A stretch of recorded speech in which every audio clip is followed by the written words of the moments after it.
pessoal, como vocês estão? Hoje eu vou conversar com vocês um pouco sobre como eu consegui passar em medicina. Então, fique aqui comigo e aproveite e já se inscreve no canal, combinado? Vamos lá! Eu vou enumerar aqui para vocês 8 passos pelos quais eu passei, mas eu quero deixar bem claro que isso foi o que funcionou para mim. Talvez até outras fórmulas tivessem funcionado, mas foi essa que eu consegui construir ao longo do meu período de preparação. E não é uma fórmula mágica, como eu já comentei em outro vídeo. E eu espero que a fórmula que funcionou para mim possa ajudar uma boa parte de vocês também.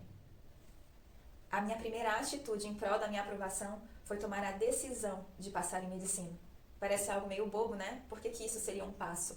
Mas acreditem, medicina sempre foi um sonho de menina e eu só tomei de fato a decisão de que era isso que eu queria e que eu ia correr atrás quando eu já tinha 34 anos, eu já estava grávida da minha primeira filha, trabalhando numa empresa do ramo financeiro na área de projetos já há 15 anos. Então, tomar a decisão é sim o primeiro passo para que você possa construir aí a sua escada para chegar lá no topo. Estudar em curso ou em casa, sozinho ou com aulas online, isso é uma decisão muito pessoal, né? Cada um vai tender mais para uma forma de estudo. Tem gente que aprende melhor ouvindo, tem gente que aprende melhor lendo, tem gente que aprende melhor ali estando presencialmente. Eu prefiro estar presencialmente. Eu até consigo estudar, eu assisto muitas videoaulas hoje na faculdade, leio muitos textos, mas eu ainda assim prefiro estar naquele ambiente de motivação, de várias pessoas buscando, querendo. Eu pelo menos me engajo mais com isso. Eu falar você, né? Mas eu me engajo mais com isso. Não sei se você que está me assistindo também. Essa foi a minha opção. Então, a minha primeira atitude, depois de tomar a decisão e conversar com a minha família, foi procurar cursos que fossem referências em aprovação para a medicina na cidade onde eu morava, em Curitiba.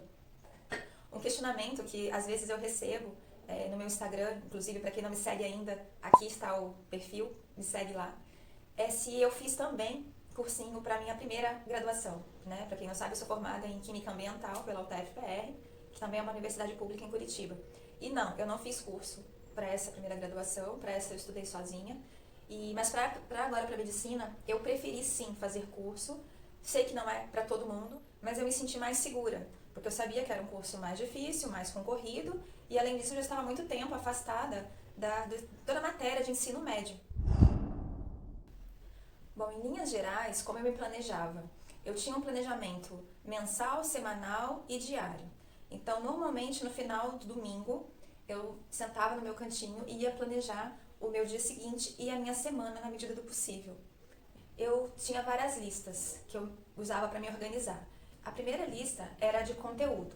Nessa lista eu tinha separado por matérias, né, disciplinas no caso, e dentro de cada uma delas qual era o assunto que eu estava estudando naquele momento. E para cada assunto existiam colunas que eu deveria preencher. Então a primeira eu preenchia se tinha já sido feito resumos, anotações, mapa mental, que fosse a forma como eu ia registrar aquele meu estudo. Na segunda coluna, se eu já tinha resolvido questões e quantas questões, a quantidade de acertos e de erros e também as datas de revisão. Aí, além dessas listas, eu tinha a lista de dúvidas, de tudo que eu ia levantando no meu estudo e que eu não conseguia sanar sozinha.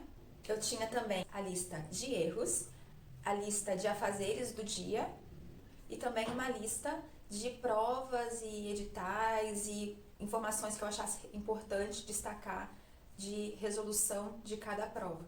Um parênteses que eu quero fazer aqui, que eu acho muito importante que vocês deem uma olhada, é que eu cometi muitos erros na minha preparação, principalmente no meu primeiro ano. E eu procurei corrigir, identificar e corrigir esses erros no meu segundo ano, que foi o ano em que eu passei.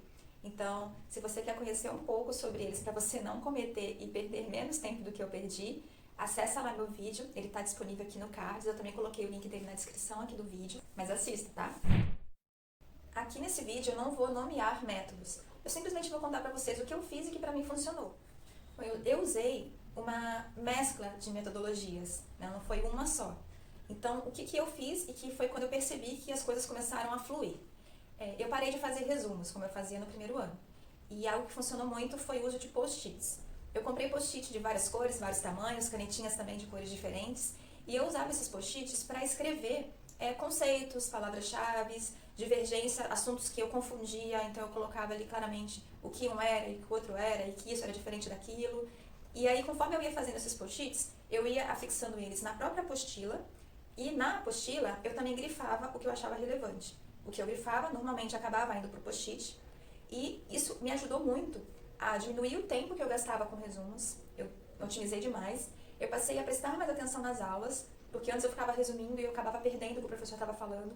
Eu desenvolvi um poder de síntese maior, né, porque eu tinha que condensar mais do que simplesmente fazer um resumo.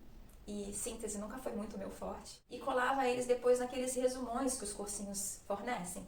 Então, eu estudava esses resumões também, eu lia os textos deles, grifava ali também, e depois eu afixava os meus post-its nesse resumão. Isso para mim foi muito bom, porque eu não funciono muito com informações jogadas em lugares diferentes. Então, aqui eu trouxe para mostrar para vocês como é que funcionava. Não ficava assim, uma super organização, não. Mas era uma desorganização que me atendia. Esse aqui era o resumo, né, que o curso dava. E aqui eram os meus post-its colados, tá vendo? Então, eu fazia minhas anotações, ia colando aqui depois. Aqui não está grifado no livro, mas tem outras páginas que estão, por exemplo, aqui na parte de embriologia. Então, aqui tem os meus grifos, as minhas anotações. Algumas anotações eu fazia até direto no próprio resumo aqui.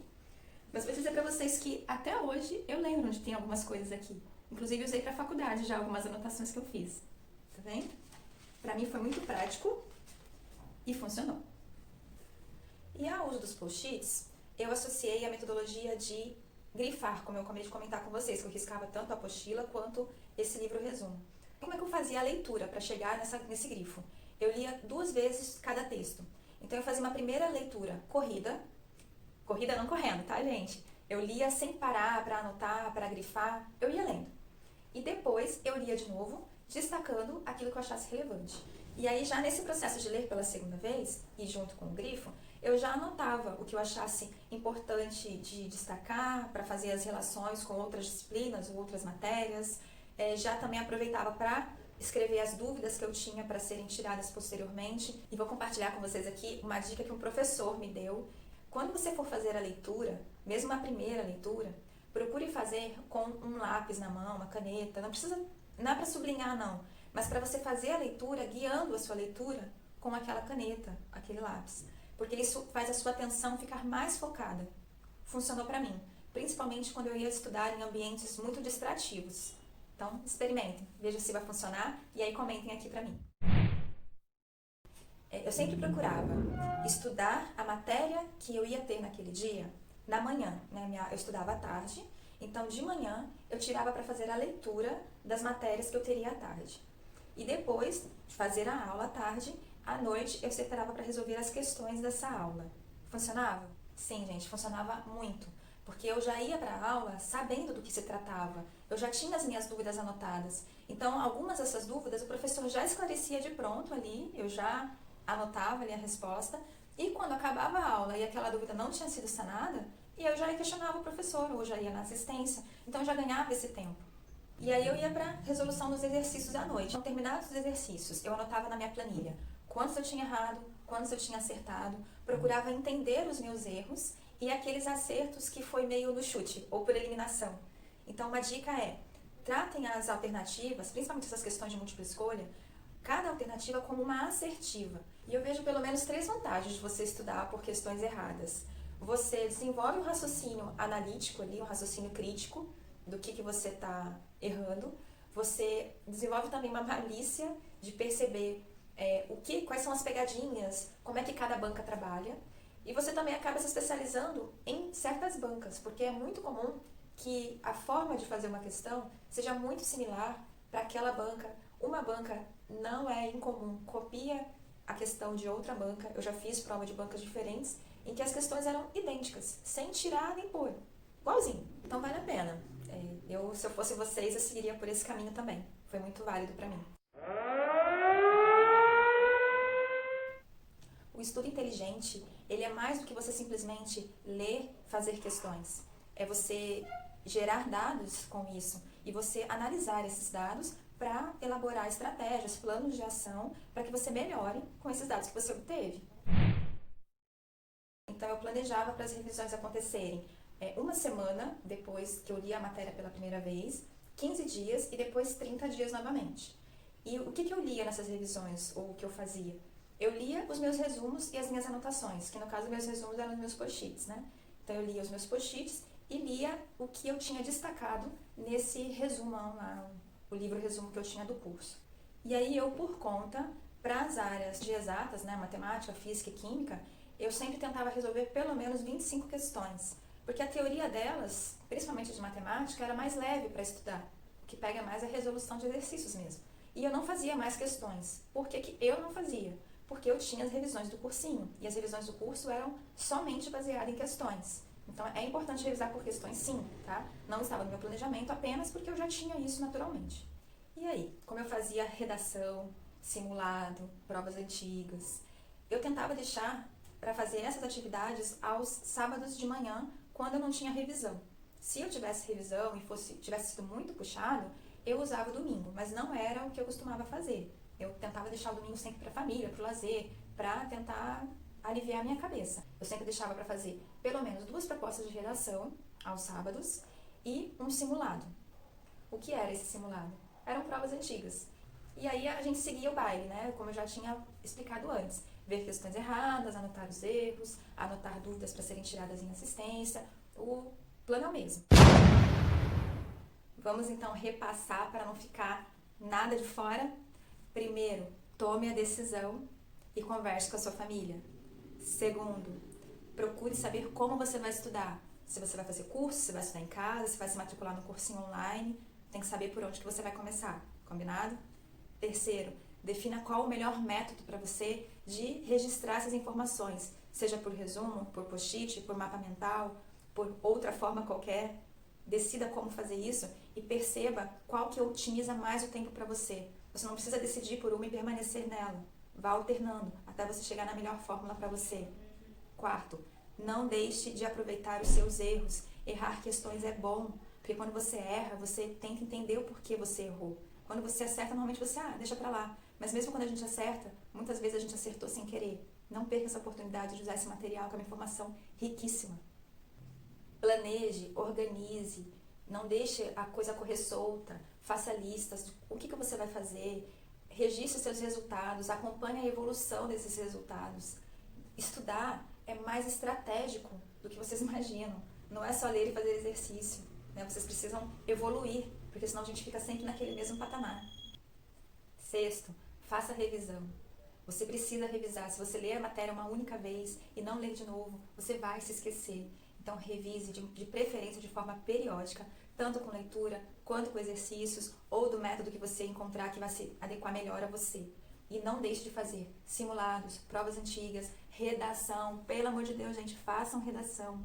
Treinem redação. Vocês só vão melhorar em redação se vocês aprendem a técnica. Vocês só aprendem a técnica se vocês treinarem. Combinado? E, por último, façam o melhor de vocês. Ter a consciência de que você está fazendo o seu melhor está perfeito. Você não precisa ser melhor do que o outro. Você tem que se comparar com você mesmo, com a sua evolução. Quem era, no meu caso, a Marcela de ontem, a Marcela de hoje e a Marcela que eu posso me tornar se eu sempre fizer o meu melhor. E aí, gostaram do vídeo? Então, dá um curtir aqui para eu saber que vocês gostaram e que eu possa seguir fazendo mais conteúdos para vocês. E se não se inscreveu ainda, se inscreve para você não perder as próximas publicações. Um abraço para vocês, até mais!